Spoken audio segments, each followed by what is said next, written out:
Bonjour et bonsoir nos chers téléspectateurs selon l'heure à laquelle on est en train de suivre notre émission, notre magazine Forme Informe-moi. Voilà, aujourd'hui comme d'habitude nous avons reçu une fois de plus un invité de marque qui va parler, nous allons parler de l'actualité politique de notre pays, la République démocratique du Congo. Nous avons reçu aujourd'hui un acteur politique et un analyste politique, il s'agit de Baron Wahola qui va nous parler par rapport à l'actualité politique qui reste dominée par l'accord de la République démocratique du Congo et le Rwanda en présence des ISA. Et aussi nous allons parler aussi pour parler qui se passe à Doha, dont aujourd'hui nous sommes toujours en attente de cet accord de Doha et nous sommes avec lui et nous terminerons toujours pour parler pourquoi pas de gouvernement Souminouadé qui venait d'être mis en place, dont beaucoup sont surpris d'avoir quelques noms, quelques têtes qui sont entrées dans ces gouvernements. Bonjour monsieur Baron.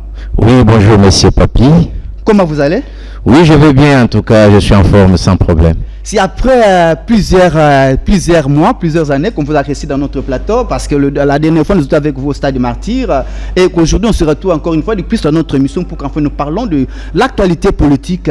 Est-ce que vous êtes à l'aise par rapport à ces deux thématiques que nous avons abordées aujourd'hui? Oui, je suis très à l'aise, j'ai habitué de le faire et je suis là. Merci beaucoup. Comme nous entrons tout droit directement dans le but de notre émission, comme nous l'avons dit, que nous parlerons de cet accord RDC-Rwanda qui était signé aux ISA, aux États-Unis d'Amérique, en présence de Donald Trump.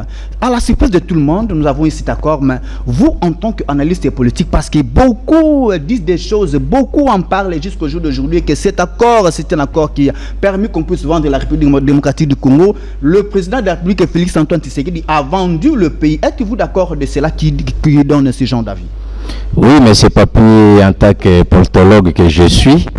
Et je vais vous dire que tout ce qui se passe à Doha, en tout cas nous y sommes au courant et nous suivons ça à la loupe. Et même c'est que je salue d'abord le président Antoine Félix Tshisekedi Tshilombo. Je le salue là où il est sur son siège du pouvoir. Et c'est un homme vraiment idéal, c'est un homme sage. Mais ceux qui se mijotent dans la rue ou dans d'autres cas politiques en disant que non, le président Tshisekedi a vendu le pays, le président Tshisekedi a légué le minerai du pays aux étrangers. Mais ce sont des deals ou ce sont des paroles que les gens qui n'ont pas de notions politiques, vous comprenez, monsieur Papi, et parce que le président de la République n'est pas le moindre. Et comment vous voyez un parent peut accepter de vendre sa maison, de vendre ses enfants et de vendre sa nourriture que ses enfants doivent bouffer, doivent manger? Non. Et il a fait, selon d'autres dires, il a fait parce qu'il a besoin de sauvegarder son pouvoir et que voilà pourquoi il a trouvé que les États-Unis d'Amérique doivent, par le biais de Trump, puissent l'aider à conserver son pouvoir parce que le M23 avançait le plus vite possible. Mais depuis cet accord-là, c'est comme si on n'en parlait plus, c'est comme s'il y a un peu d'accalmie à l'est de la République. Et qui vous a dit que le président de la République va s'acharner du pouvoir et restera longtemps comme nous voyons ailleurs? Non. Le président Tshisekedi, c'est un homme démocrate. C'est un homme qui respecte des tests, qui respecte aussi les lois du pays. Et je sais que le président attendra le jour où il sera déjà vers fin mandat, il va s'annoncer. Mais pas se précipiter dès le moment où le président est en cours, il a encore beaucoup de choses à faire pour qu'il y ait la paix à l'est du pays. Et c'est tout ce que le président est en train de faire que vous voyez, il y a des accords à Doha où ils envoient des gens, des experts qui sont quand même bien outillés, bien expérimentés. Il ne le fait pas pour rien, il fait pour que les Congos soient unis. Le président cherche que les Congos soient unis, que les Congos ne soient pas divisés, que les Congos ne soient pas vraiment amorcelés comme les autres l'envisagent. Le président n'a pas cette ambition-là de s'éterniser au pouvoir. Mais est-ce que vous pensez que la RDC est gagnant dans cet accord de la RDC avec le Rwanda? Parce que beaucoup disent que c'est le Rwanda qui sort gagnant dans ça, parce que le Rwanda a dit qu'il ne pourra pas partir si et seulement si les FDLR ne sont pas répartis chez eux. N'est-ce pas que là que c'est une piège qu'on nous attendait? Est-ce que vraiment cet accord-là, c'est le Congo qui gagne dans ça? Je vous dirais ceci avec toute la sincérité que les Congos, c'est les Congos qui gagnent. Les Congos, c'est les Congos qui est meilleur, c'est les Congos qui est prospère. Et tout ce que le chef de l'État fait, et tout ce que le chef de l'État a mis comme ses moyens, ses énergies, son intelligence, sa sagesse, c'est pour que les Congos se retrouvent. Tout ce que vous entendiez là, les gens parlent de gauche à droite, date, qui n'a pas de focalisation, qui n'a pas de la ligne d'orientation. Ce sont des deals pour chercher comment on peut crédibiliser la réputation de notre chef. Mais le chef est le chef qui est loyal et qui est idéal. Moi, je vous assure, devant votre table que je suis où je suis invité, que le Congo est dans le bon voie et le Congo qui va gagner. C'est cet accord. Et le Congo va gagner. On dit que les États-Unis d'Amérique, c'est lui qui prend les grands morceaux, hein, parce que le minerai de la RDC, les États-Unis c'est lui qui est maintenant le propriétaire de ces minerais-là. Et c'est là où ça énerve aussi beaucoup de Congolais, monsieur Baron. Je ne sais pas si vous êtes Congolais ou n'êtes pas, monsieur Baron. Mais écoute, Baron, je suis Congolais de père et de mère. Comprenez? Je suis Congolais 100%. Et c'est là qui me verra encore devant vous, il va dire que non, ce que je suis en train de dire, c'est des choses qui méritent, des choses qui est. Et c'est que moi je vous dis que les États-Unis n'ont pas mesure de prendre les pas que vous êtes en train de dire. Comment? Et sur quel mécanisme? Et sur quelle façon? Que les États-Unis vont s'emparer de tout? Non. Les choses qui est là déjà ne comprennent pas.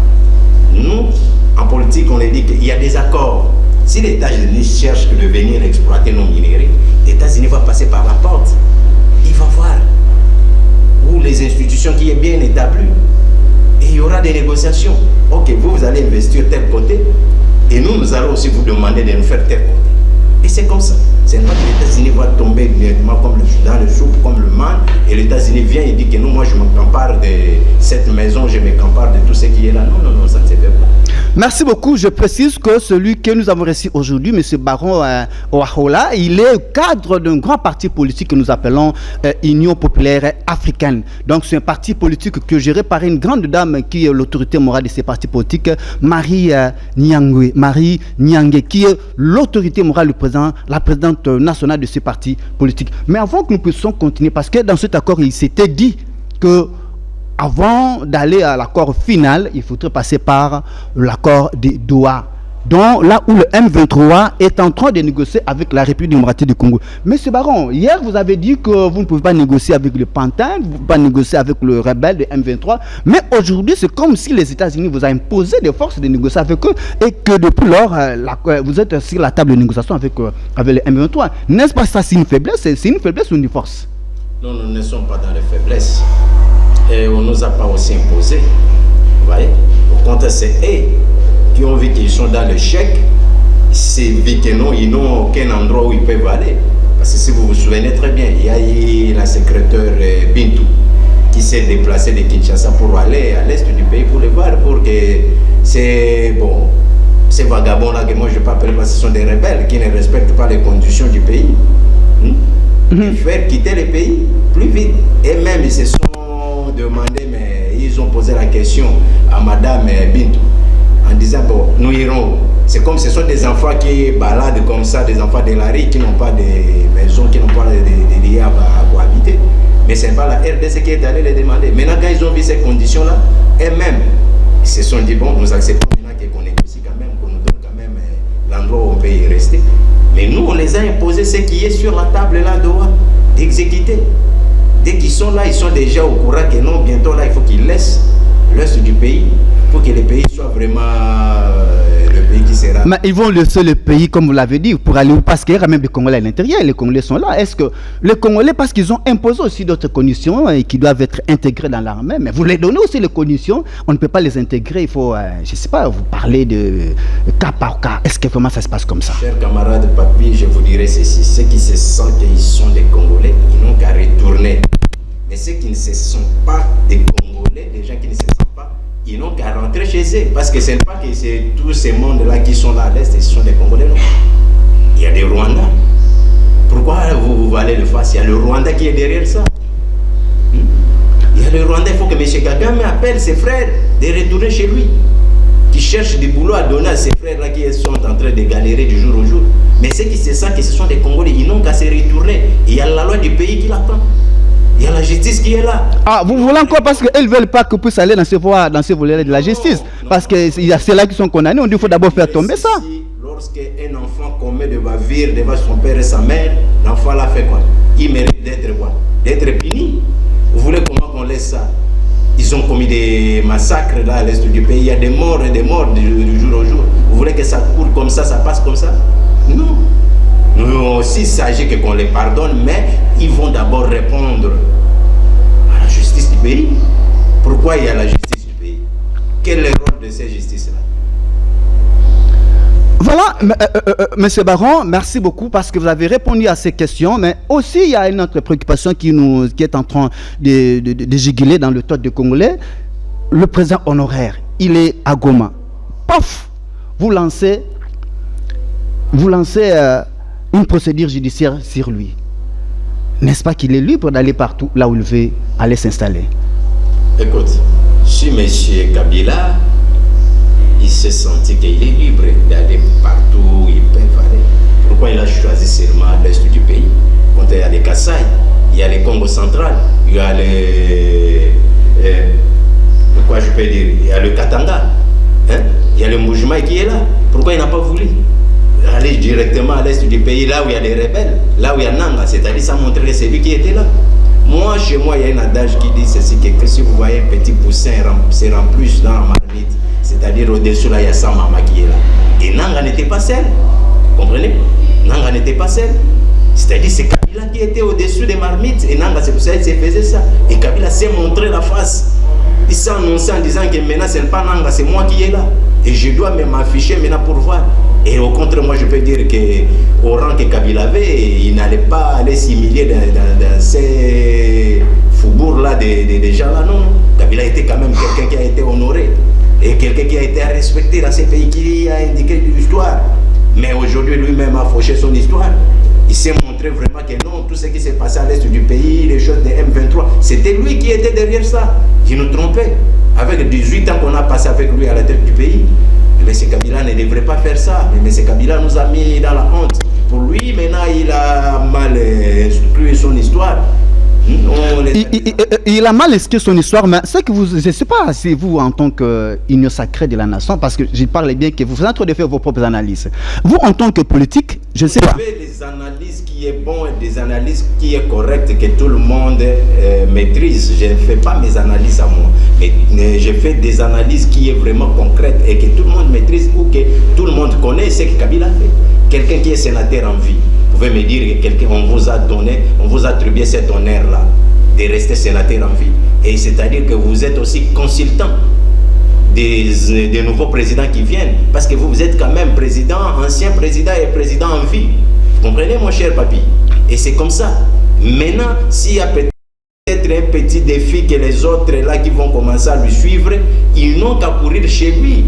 Lui devrait être là comme sage, comme moteur, comme guide, de dire voilà comment moi j'ai conduit les pays, voilà comment moi j'ai fait ceci. Vous aussi suivez là. Mais lui-même, il n'a pas montré ces modèles-là. Il est allé plus vite pour se plonger dans des bavires de la rébellion. Et il s'est montré que je suis quitté par là, il faut que je retourne par là. C'est ça. Mais maintenant, vous êtes à Doha avec le M23. Mais la personne que vous avez citée, ce qui soutient le M23, vous les traduisez en justice. N'est-ce pas que ça, c'est pas compatible? Vous négociez avec le M23, mais de l'autre côté, vous refusez, vous traquez Kabila. N'est-ce pas que vous pensez encore Kabila dans les prestations? Écoute, papy, je vous dirais ceci, on ne le pousse pas dans les prestations. Et lui-même, il sait aussi ce qu'il fait. Je vous venais de vous dire ici qu'il y a la justice du pays. Et cette justice qui va faire le travail. Laissez le temps au temps. Voyez, il y a la justice qui est en train de faire son travail. Moi, je vous demanderai que cette justice-là fasse son travail. Et je sais qu'on a une justice qui est quand même meilleure, une justice qui est quand même loyale et qui va respecter ces procédures que notre justice a déjà entamées. N'est-ce pas que vous avez bafoué la loi sur les anciens présidents de la République, ça protège? Non. Nous, de notre côté, on n'a pas bafoué cette loi-là. C'est lui-même, Kabila, qui a bafoué cette loi. Parce qu'il sait très bien que je suis l'ancien président et je suis le président honoraire et je n'ai qu'à rester sur cette test ou sur cette loi-là. De le respecter. Mais lui-même a bafoué cette loi. Et maintenant, la justice vient aussi de le poursuivre. Et vous allez dire que c'est la justice qui a bafoué? Non, ce n'est pas la justice. La justice fait son travail. C'est de l'acharnement. Pas chez nous, il n'y a pas de décharnement. Personne ne s'acharne de Kabila ou personne ne s'acharne de Nanga. Ils n'ont qu'à répondre à leurs actes. Mais nous voyons, il y a l'Église catholique qui a entrepris, et avec les CC qui ont entrepris une démarche salutaire pour tout Congolais. Vous savez bien qu'il y a eu des démarches par rapport au dialogue. Mais on n'a pas senti, après le chef de l'État sort pour mettre le conseil spécial en matière de sécurité et Mirande, pour qu'enfin aussi entreprendre d'autres dialogues. Et au finish, Martin Fayulu est allé voir le chef de l'État, et le chef de l'État a autorisé à donner l'autorisation à la SEMCO d'aller dans ce dialogue. Mais on ne comprend pas. Dialogue à Doha, Kinshasa, comment ça c'est une question de cafouillage politique. Vous, en tant qu'analyste politique, vous voyez ça comment? Bon, moi, je vais vous dire ceci. À Doha, ce n'est pas le dialogue. À Doha, il y a eu, ce que vous venez de dire tout à l'heure, que non, il y a des appels, qu'on a plus de gens qu'il y ait quand même des accords. Et c'est cet accord-là qui va amener quand même le processus de paix, et pour que le pays ait quand même la sécurisation, le pays marche très bien sans qu'on sent encore quelque chose qui est vraiment des bruits là-bas, ou bien quelque chose qui est quand même des fusils ou des tueries. Non, là il n'y a pas de dialogue. Maintenant, avec le point ici que vous venez de dire que non, il y a dialogue entre chez les prêtres et avec le gouvernement en place. Bon, moi, jusqu'alors, je n'ai pas encore vu la consultation des prêtres. Les prêtres ont fait le tour du monde, je sais, ça je sais. Ils ont fait le tour du monde, partout, ils ont vu des présidents, de différents membres de la composition, y compris composition société civile, et tout ça. Mais jusqu'alors, nous attendons que nos présidents catholiques nous montrent maintenant, par rapport à leur démarche là, quel est leur objectif. Mais on ne peut pas y aller au dialogue sans toutefois qu'on puisse y avoir une mouture ou bien une titilation de ces dialogues-là. Nous devions avoir, oui, dialogue, ce n'est pas mauvais. Dialoguer, ce n'est pas mauvais. Dialoguer, c'est bon. Comprenez? Dialoguer, c'est bon. Nous pouvons dialoguer, mais qu'il y ait quand même l'objectif de ce dialogue-là pour que les gens sentent que vraiment, voilà l'objectif de ce dialogue. Si on appelle les gens au dialogue, on va traiter ça. Mais à ne pas nous appeler au dialogue à pied levé comme ça, on ne connaît pas. Qu'est-ce qu'on ira traiter là-bas et vous allez nous dire que non, qu'on vient au dialogue. Non, mon cher ami. Donc, vous n'êtes pas pour le dialogue de catholiques quand vous entendez parler comme si vous voulez seulement attendre le dialogue parce que le chef de l'État leur a donné le quitus de convoquer ou d'organiser ces dialogues, sont déjà dans les démarches. Bon, je vous ai dit ceci. Moi, en tant que politologue, je dirais ceci, qu'avant qu'on aille au dialogue, qu'on nous dise d'abord qu'on ira dire quoi là-bas, qu'est-ce qui est comme les points essentiels. Comprenez? On ne peut pas nous appeler qu'on aille au dialogue et dans les divagations, il n'y a pas quand même l'essentiel ou bien il n'y a pas l'intitulation de cette introduction-là de dialogue. Nous voulons qu'on nous dise, même l'enfant qu'on envoie à l'école, on l'envoie pourquoi? Si je dis à ma fille ou bien à mon fils que non, bon, je t'envoie à l'école. Peut-être mon fils ou ma fille peut me poser la question en me demandant, mais papa, tu m'envoies à l'école pour que j'aille faire quoi? Et moi, en tant que parent, qu'est-ce que je vais faire? Je vais lui répondre, voilà l'utilité de l'école. Voilà pourquoi je t'envoie à l'école. Tu t'envoies à l'école pour aller étudier, pour que tu sois demain quelqu'un aussi, pour qu'on te donne quand même l'instruction, pour qu'on te donne quand même des notions qui est élémentaires. Mais c'est que moi, je demanderai à nos présidents catholiques qu'on nous montre que voilà pourquoi nous vous appelons au dialogue. Nous vous appelons au dialogue, voilà le problème. Et ça. Parce qu'il y a déjà l'accord qui vient déjà. Et maintenant, vous allez nous dire que non, dialogue, bon, on doit dialoguer et ce n'est pas mauvais, mais qu'on nous montre d'abord l'objectif de ce dialogue. Mais c'est Baron, si dans ce dialogue-là, Nanga arrivé, Kabila arrivé, est-ce que vous allez quand même accepter ce genre de dialogue? Écoutez, bon, Nanga, Kabila, ce sont des filles du pays. Vous comprenez? S'ils se disent que non, ils n'ont qu'à arriver au dialogue pour y participer. Ils n'ont qu'à se renoncer d'abord avec les coalitions rwandaises. Enfin, ils quittent d'abord dans ces casquettes-là et on doit les accepter.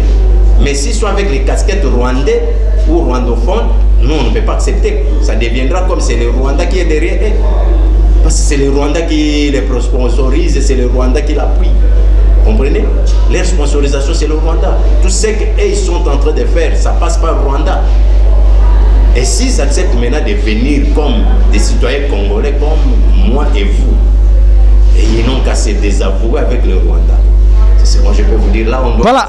Voilà, avançons parce que le temps nous presse. Le dernier par rapport à ces dossiers-là, nous venons d'entendre parler que l'ancien président honoraire venait d'être à Brazzaville durant 3 jours, je ne sais pas. vous en tant que politologue, vous êtes au courant de ça. Il venait d'être à Brazzaville et aussi notre ambassadeur est rappelé en République démocratique du Congo pour s'expliquer sur la présence de Joseph Kabila à Brazzaville. N'est-ce pas que c'est comme si Denis Sassou Nguesso est en train aussi de jouer le jeu de l'ennemi, n'est-ce pas? Bon, à ce point-là, moi je vous dirais ceci, j'ai été au courant qu'il était à Brazzaville, et jusqu'alors je suis toujours en train de rechercher, de faire quand même des investigations pour que je trouve les informations qui est vraiment meilleures, pour que je sache qu'est-ce qui l'a poussé de descendre au Congo-Brazzaville. Vous voyez? Qu'est-ce qui lui a poussé de descendre au Congo-Brazzaville? Parce qu'être au Congo-Brazzaville, bon, ce n'est pas un problème. Et comme vous venez de le dire aussi tout à l'heure, que notre ambassadeur a été interpellé ici. Et c'est à l'ambassadeur de nous expliquer et de connaître aussi l'objectif de ces voyages-là que M. Kabila est d'aller effectuer au niveau de Brazzaville. Vous constatez ça comment? C'est un danger pour le pays ou c'est une menace pour la République populaire d'en face du Congo-Brazzaville nous menace ou comment? Je n'arrive pas à comprendre cette agitation derrière ces dossiers de la visite du président Kabila, le président honoraire à Brazzaville. Pourquoi ces agitations, vous, de l'Union sacrée? Nous ne sommes pas agités. L'Union sacrée n'a jamais été dans l'agitation. Nous ne sommes pas agités. Si nous sommes agités, je veux dire, le Congo a des relations avec beaucoup de pays où M. Kabila s'y est. La fois passée, il était au Zambie. Zambie, c'est notre pays limitrophe aussi comme Brazza. C'est comme si M. Kabila peut te dire ce matin en se réveillant que non, je pars en Angola, ça ne fait absolument rien. Mais nous sommes au courant de ce qu'il lui est en train de faire. Il n'aboutira pas à ces missions-là. Vous voyez, M. Kabila n'a qu'à se retourner au peuple congolais de demander d'abord aux citoyens congolais de pardon. Parce qu'il a essuyé l'assiette du peuple congolais. Il sait ce qu'il est en train de faire. Ce qu'il est en train de faire, sa façon maintenant de chercher qui peut s'approcher auprès de notre idéal, le chef de l'État, Antoine Tshisekedi Tshilombo, pour qu'il demande pardon, que le monsieur retourne au pays. Parce qu'en exil, Kabila n'est pas mesure de vivre et il n'a pas vraiment à l'aise. C'est ça, il est mal à l'aise. Ça faut que je te dise la vérité. Merci. Nous arrivons à notre dernier point que vous avez réservé aujourd'hui parce que après cela, le prélat catholique voulait avoir un dialogue, mais dans ce dialogue-là pour aboutir à un gouvernement d'union nationale. Du coup, nous voyons Souminadé atterrir. N'est-ce pas ça qui est vraiment ça, c'est un télescopage politique? N'est-ce pas qu'il fallait d'abord attendre le dialogue de Saint-Sylvestre, pardon, le dialogue de prélat catholique et aussi aboutir à ce gouvernement que d'avoir déjà ce gouvernement? Comment vous analysez ces gens de... Parce que les autres disent, mais ça ne vient pas au point nommé, monsieur Baron. Non, non. Ce n'est pas dit que s'il y a un gouvernement de Madame Souminois, bon, laissez-moi d'abord avoir des entrées assez profondes là que je les savais d'abord. C'est une maman là qui fait quand même la fierté de femmes congolaises ou la fierté de femmes africaines aussi. Bon, je salue d'abord maman Judith Souminois, maman Mambote, maman. Je l'ai salué là où il est là, je l'ai salué du Congo parce que lui-même c'est un Congolais vraiment du sang. Et parce que la maman est en train de faire du travail qui est meilleur. Si aujourd'hui il y a un deuxième gouvernement ou Souminois D, c'est-à-dire il y a quelque chose. Nous on pensait qu'on pouvait mettre notre personne. C'est ce que j'ai dit, je viens, ne vous embête pas, monsieur. Je dirais ceci, comme vous venez de le dire, non, ce n'est pas dit que le gouvernement, avant qu'il mette quelque chose, il faut qu'il y ait des dialogues. Non. Pourquoi avoir ces pensées-là, chers camarades? Non. C'est comme chez vous à la maison. Vous voulez faire quelque chose, il faut aller se référer chez votre voisin ou bien chez votre belle-sœur. Non, non. Et le gouvernement ou que comment je peux dire, le fief du pouvoir, on a droit de mettre le même gouvernement Souminois 3, Souminois 2, Souminois 4 comme vous voulez. On ne peut pas attendre tout que ça vienne du dialogue. Non? Qu'on ne vous trompe pas que dans ce dialogue-là, on devrait traiter que non, il faut qu'il y ait le partage de pouvoir, il faut qu'il y ait quand même des quotas, non. Cette fois-ci, des choses de quotas là, les autres disent que c'est des courtes joies.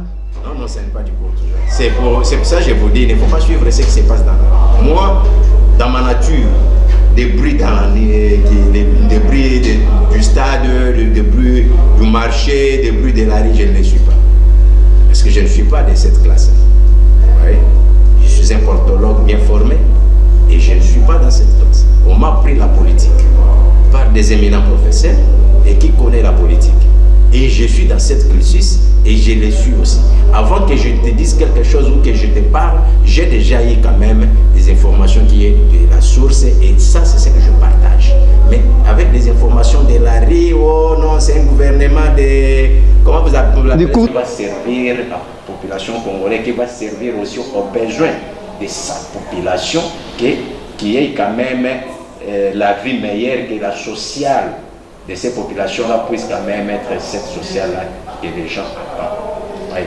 Alors, nous entrons dans ce gouvernement, nous voyons que beaucoup attendaient de nouvelles figures, mais selon les analyses, on dit que ce n'est que on a joué seulement au jeu des dames, on a remplacé seulement les pions, mais les pions restent presque les mêmes. On peut estimer à 10% de nouveaux figures qui sont entrés dans ce gouvernement. Vous, avec cela, êtes-vous d'accord que ce gouvernement Souminois avait bien travaillé pour qu'il soit reconduit, surtout beaucoup de ministres sont reconduits et repoussés, amenés dans d'autres ministères, afin qu'on amène les 10% qui sont entrés?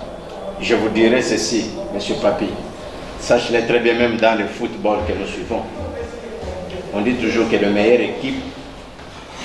On ne change pas l'équipe qui gagne. Voilà, on ne change pas l'équipe qui gagne. Vous pouvez me dire que dès que nous voyons là, moi je prends des gouvernements soumis, c'est comme c'est le gouvernement de Barcelone, où il y a le meilleur coach, et il y a aussi le meilleur joueur qui sont là. Si vous voyez qu'on a changé certains points, c'est-à-dire que le coach souminois a vu que non, là, je vis l'autre là est fatigué. Nous risquons d'être menés par notre adversaire. On peut nous encaisser encore 4 buts. Il faut qu'on change. Il faut qu'on change. Qu'on prenne quand même ce qui joue encore très bien, qu'on avait mis dans le bas des réserves, qu'on puisse l'ajouter encore avec ceux qui sont encore forts. Et c'est ce que Mme Souminois a fait. Voyez, son gouvernement Souminois avait travaillé très bien. Mais il a vu qu'il y a eu des faillites, ça nous appelons en politique des petites faillites, des petites faiblesses.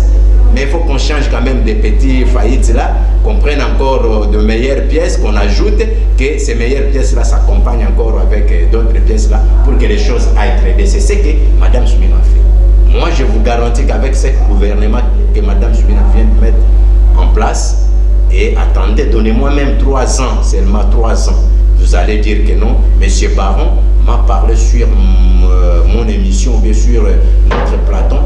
Voilà que dans 3 ans, il y a déjà le remarque déjà qui est meilleur, que ce gouvernement va marquer aussi quelque chose qui est aussi digne plus que celle-là qu'on a remplacé. Voilà, dans ce gouvernement, comme vous l'avez dit, dans ce banc de touche, il y avait une dame qui a beaucoup lutté pour l'union sacrée.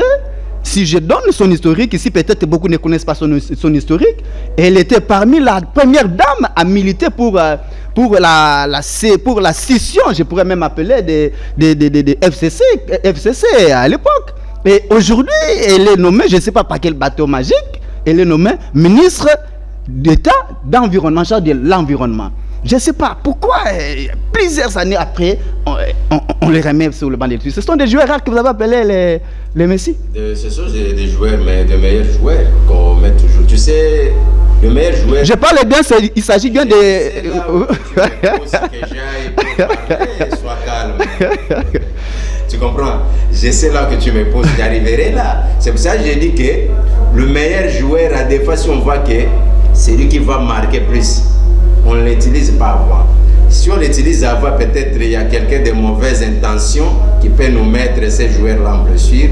Et ces joueurs-là doivent avoir le blessure de 5 ans, 6 ans et ne doivent plus encore se retrouver dans sa carrière de bien gouverner. C'est pour ça que vous avez vu, on a mis ces joueurs-là que vous venez de me dire, je vais la citer tout à l'heure. Hein? C'est une dame vraiment brave, c'est une maman là, mais formidable. Comprenez?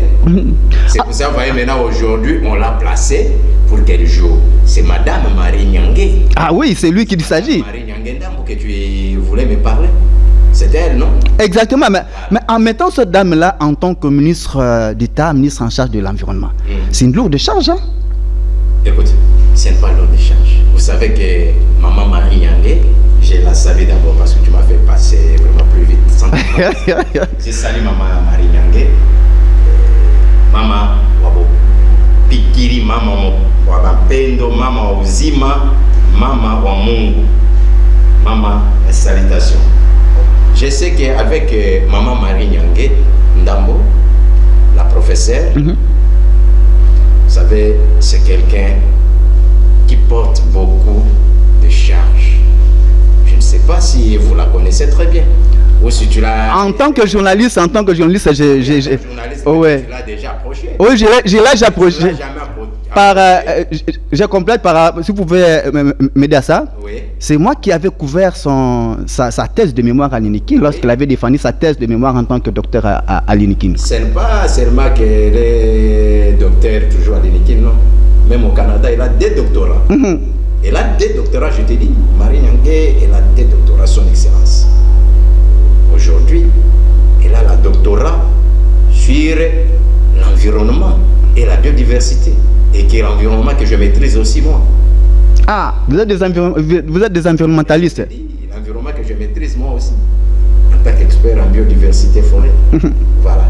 Et aujourd'hui, je suis ravi de voir une grande dame de haut niveau, comme Madame Marie Nyangé, la professeure. Et aujourd'hui, elle assume maintenant cette institution-là. Et ce n'est pas le moindre. Et vous allez voir ce que Maman Marie Nyangé va porter à la tête de ce ministère de l'Environnement. Beaucoup ont critiqué Eve Bazaïba. Beaucoup ont dit beaucoup de choses sur Eve Bazaïba. Politique qu'elle était. Mais aujourd'hui, nous avons une technicienne dans ce ministère. Êtes-vous d'accord? Parce que vous êtes membre de son parti politique. Je précise bien à nos téléspectateurs.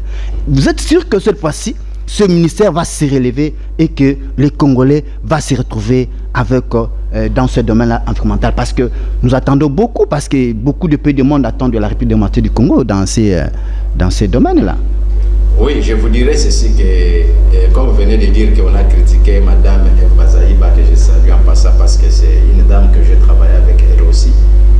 Pendant que j'étais encore, avant que je sois à l'IPA, avant que je quitte, parce que j'ai été aussi en MLC, à l'époque, avant que le président Jean-Pierre Mbemba soit aux arrêts, je travaille avec François Mwambadji Chimbi, avec Thomas Louaka, Jean-Lissie Moussa et les autres qui sont partis de Makila et de Kamitato. Je restais là, mais quand on a dit que les partis là partaient très mauvais, je me suis quitté, j'ai dit je vais choisir la voie de Madame Marie Nyangé, pour la professeure. Et c'est par là que j'ai mis aussi beaucoup de temps et beaucoup des années à côté de la maman, parce que la loyauté paye. Il faut être toujours fier d'elle. Elle m'a beaucoup encadré, elle m'a beaucoup soutenu dans tout ça et pour tout ça. Bon, pour le cas de Madame Eve Bazaïba, moi je vais vous dire ceci. Sachez très bien que Madame Eve, elle a travaillé très bien. Moi je vous l'ai dit, elle a travaillé très bien, mais sauf que des petites zizanies en tant que les humains que nous sommes ne manquent pas. Moi, mon grand-père, M. Abbé Tchupong, me disait toujours que là où il y a des hommes, il y a toujours des hommes. C'est-à-dire que là où il y a des hommes, il y a toujours des défis. Et je ne peux pas dire que Madame Eve a échoué, non. Elle n'a pas échoué. Elle a travaillé très bien. Et elle a fait aussi son temps. Vous savez, dans tout le ministère, tous les agents qui viennent, qui ne se retrouvent pas, ils finissent toujours de parler du mal à la personne. Mais ce n'est pas le cas. Et ce sont des gens-là de mauvaises intentions qui animent aux autres en disant que non, elle n'a pas travaillé bien, elle n'a pas travaillé bien. Si Madame Eve Bazaïba, elle n'a pas travaillé très bien, on n'allait pas les conduire pour lui donner encore une autre poste au niveau du ministère des Affaires sociales. Elle allait être écartée, comme on a fait écarter d'autres pièces. Comprenez? Sauf que moi, je vous dis qu'elle a travaillé. Ça, c'est que moi, je veux vous Alors, dire. rentrons. Madame Oui. Marie, comme vous venez de me dire, avec son excellence, la professeure Marie Nyangé Ndambo, je vous assure qu'elle doit amener quand même quelque chose qui est idéal. Parce que je sais, c'est une dame du travail. C'est une maman qui se donne au travail. Chez lui, le travail, c'est c'est ce qui est comme sa préoccupation. Le travail chez Madame Marie Nyangé, c'est son nourriture à lui. Il n'a pas le temps de distraction dès que vous le voyez. Moi, je connais. C'est une maman quand elle vous dit, je dois être tel endroit et telle heure, c'est tout. Si vous voulez louper dans cette heure-là, c'est tout. Et elle met déjà sa bateau en avant et sa bateau coule juste pour aller travailler. Elle prend sa marmite et met la tête comme la femme du champ et part au champ. Quant à lui, le champ, pour lui, c'est le travail. Comprenez? Madame Marie, ce n'est pas quelqu'un de moindre. Moi, je vous l'ai dit qu'elle doit porter quelque chose au niveau de ce ministère de l'Environnement. Voilà, vous en tant que, parce que vous connaissez quelque chose dans ce domaine-là, moi je voulais vous poser la question, elle vous suit là, s'il voudrait réellement l'orienter dans ses activités ou dans son travail qu'il va assumer bientôt là, parce que la remise est prévue dans quelques heures, dans quelques heures, parce que nous sommes en train de parler que s'il est en train de vous écouter, il va entrer dans quel terrain, parce qu'on a besoin de solutions. Et la RDC Pays Solutions, ça vient du ministère de l'Environnement. Oui, je sais qu'avec la maman, comme on est toujours ensemble avec elle, j'espère qu'on doit beaucoup l'aider. Il y a d'autres stratégies que je ne peux pas les dire devant tout le monde, que je ne garde ici. Vous comprenez? Il y a celle-là que moi je garde, ou que je vais voir ma mère, parce que c'est ma maman. Je te dis, c'est ma maman. C'est comme Jésus avec sa mère, Marie. Vous comprenez? Oui. C'est ma maman, si je suis enflammé, je vais me plaindre d'elle. Elle doit me donner. Si j'allais dire, je vais y aller dans sa proche ou bien pas dans sa proche, ou bien j'irai sous son oreille. Je vais la souffler. Vous comprenez? Et je vous dis que je dois amener un plus. Parce que la maman, à côté d'elle, je sais qu'il y a beaucoup de gens. Ou à côté de lui, il y a beaucoup de gens qui maîtrisent très bien cet espace-là. Et nous ne sommes pas de moindres, c'est pas pour rien qu'elle nous a choisi tout ce temps pour qu'on reste toujours ensemble avec elle. Vous comprenez? Nous étions des moindres, on allait déjà partir. Mais on a dit que quel que soit comment dans embûche, dans le temps de souffrance, dans l'état qui ne colle plus, nous devions toujours rester avec elle. Elle est là au courant aussi. Elle a vu des temps qu'on a mis. Et des temps de douleur, et des temps de souffrance, et des temps même les autres, on se demandait, Seigneur, quand est-ce que notre sonnette va sonner? Ah, l'île Payane n'aura rien. Il n'aura rien, c'est un parti déchiqueté. C'est un parti qui est déjà en miniature, un parti prohibé. Moi, il y a quelqu'un qui m'a dit ça. Toi, tu restes toujours dans ces partis-là prohibés. Moi, je l'ai dit, il n'y a pas de hasard, je reste. Ce qui a été comme ma réponse. Je lui ai dit, je suis avec elle et je reste. Ma fidélité payera toujours. Je l'avais dit que ma fidélité payera. Et je sais qu'aujourd'hui, je suis avec maman Marie et je resterai toujours avec elle. Et je dis, voilà tel endroit, faisons ça pour telle direction du ministère de l'Environnement, faisons ça. Dans telle direction, c'est là où il y a quoi, comme le point de ces ministères. Donc, je dis en conclusion que le chef d'État, Félix Antoine Tshisekedi, n'a pas fait un faux calcul pour la mettre dans ce ministère. D'ailleurs, je vous dis très bien, le chef connaît. Le chef de l'État, je suis le président de la République, son Excellence Félix Antoine Tshisekedi Tshilombo, lui connaît très bien les capacités de Madame Marie. Vous comprenez? Il connaît très bien. Très bien, je vous dis. Il connaît aussi sa cursus et sa façon de travailler. Ce n'est pas pour rien que vous voyez qu'à chaque fois, même si dans notre regroupement ou bien au sein du gouvernement, dans d'autres choses, il y avait la proposition qui coulait beaucoup là, c'était la proposition qui venait de chez Madame Marie Nyangé. Comprenez? Je peux vous dire certaines choses que les gens peut-être ne savent pas que je les dise. Ils savent non, si qu'on est arrivé là, c'était elle qui a proposé. Et aujourd'hui, ça a donné quand même un fruit. Ça a donné un fruit. Comprenez? C'est pour cela que vous m'avez posé la question là, me disant que mais depuis longtemps là, pourquoi on ne l'a pas pris? Mais non, parce que je vous disais que la maman était une dame de stratégie et une dame stratège. Elle donnait beaucoup de tic-tac et de stratégies ici par là. Et lorsqu'on a vu maintenant que non, avec ces stratégies à elle, qu'elle donnait chaque fois, et ça a donné des fruits, ça a produit. On a vu maintenant, nous voyons que vous êtes utile. Venez maintenant montrer votre capacité là et vos stratégies là maintenant dans l'applicabilité. Et c'est pour cela aujourd'hui, Madame Nangue est maintenant à la tête du ministère de l'Environnement. Et où maintenant que la maman Marie Nyangue doit montrer maintenant aussi sa sagesse et son intelligence en mettant aussi tous ces tactiques là qu'elle faisait en coulisses. Elle doit maintenant mettre ça devant tout le monde et que ça soit aussi praticable et palpable. Merci, nous arrivons à la fin de notre émission pour ce soir. Oui. Si vous avez demandé de lancer un message ou de dire quelque chose que moi je ne vais pas pu sortir, une question que je ne vais pas pu poser, qui est resté dans votre bouche, regardez la caméra est là, si vous pouvez le dire. Regardez ici, la caméra est là. Voilà. Ok, merci beaucoup. D'abord, je rends vraiment mes hommages premièrement auprès du chef de l'État et au chef du gouvernement, Madame Souminoa Toulouka. Et je souhaite aussi bonne chance à tous les nouveaux ministres qui ont été nommés dans ce gouvernement Souminoa D. Et je vous souhaite bon service. Et je sais très bien, je suis un optimiste en vous disant ceci, qu'avec ce gouvernement Souminoa D, c'est le gouvernement où les gens doivent voir le souffle, où il y aura quand même vraiment quelque chose de palpable dans tous les niveaux sociaux du pays. Et je donne aussi vraiment ma dernière hommage à mes frères et sœurs de l'Est du pays, et que le bon Dieu est avec vous, et nous aussi nous sommes avec vous aussi dans nos prières. Je sais que la paix du Christ sera toujours avec vous. N'ayez pas peur, mes chers frères, n'ayez-vous pas peur, nous sommes toujours avec vous. Il y aura la paix durable qui va vous entamer bientôt là, parce qu'avec le chef de l'État, il est en train de mouiller ses efforts et mouiller aussi ses maillots pour qu'il y ait la paix dans toutes les républiques démocratiques du Congo et dans tout l'étendue du pays. Voilà ce que j'avais à dire comme dernier message. Merci mon cher Papi.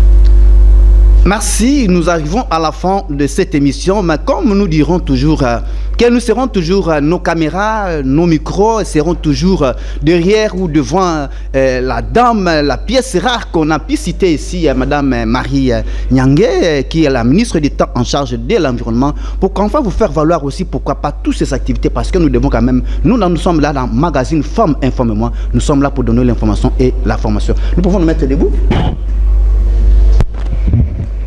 Merci.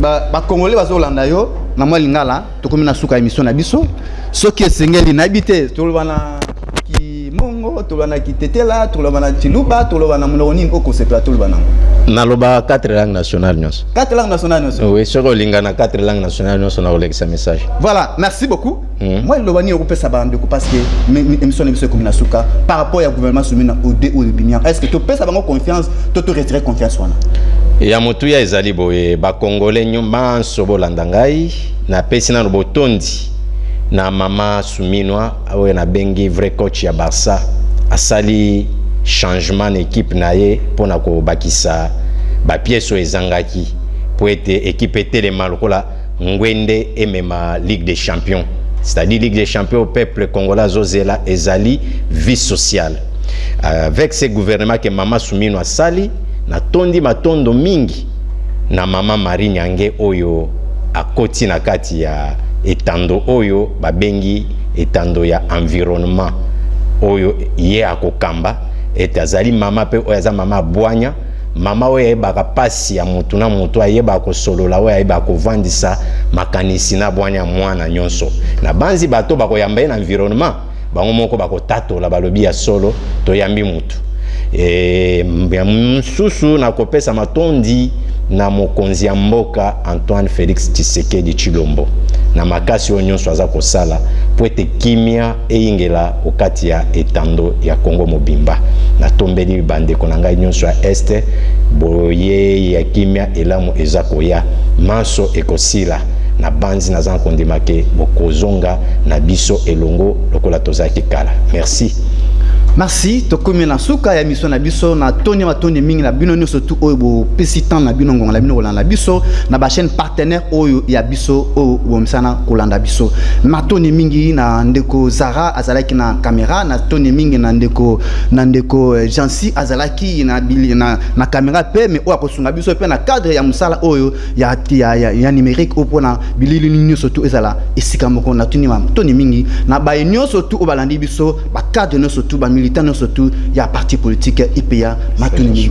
Oui. Message à suka na kopesa na bana IPA mobimba bao ba ingela okati ya mboka Kisasa ete mokolo ya minei biso banso tozala o ekuke ya ministère ya environnement pona kokende kocha mama maboko po ete azali kosala mokolo wana tokobenga ngo na lopoto ke remise et reprise, c'est-à-dire bokitani ya oyo bazali bakobima na oyo akopota yango wana tosengi mokolo wana tozala biso nyonso kuna bana IPA mobimba Union Populaire Africaine tosangana jour wana pona kopesa mama makasi ya motu ya yango wana pe nazangi kopesa mbote te na ngai epa ya papa na ngai kulutu na ngai mwana na ngai honorable Jamba ya Kandudi Kalbula Matanga nzambe pa batelaye. Merci beaucoup. Merci Ndeko. Voilà. C'est la première fois mais que ça soit pas la dernière fois. Merci beaucoup. Non, on doit toujours comme d'habitude, on n'aura pas peur. Nous sommes là pour défendre le pays. Merci. Et c'est pour cela qu'on nous appelle d'être des missionnaires au sein du pays comme la République démocratique du Congo. Merci beaucoup. Merci beaucoup.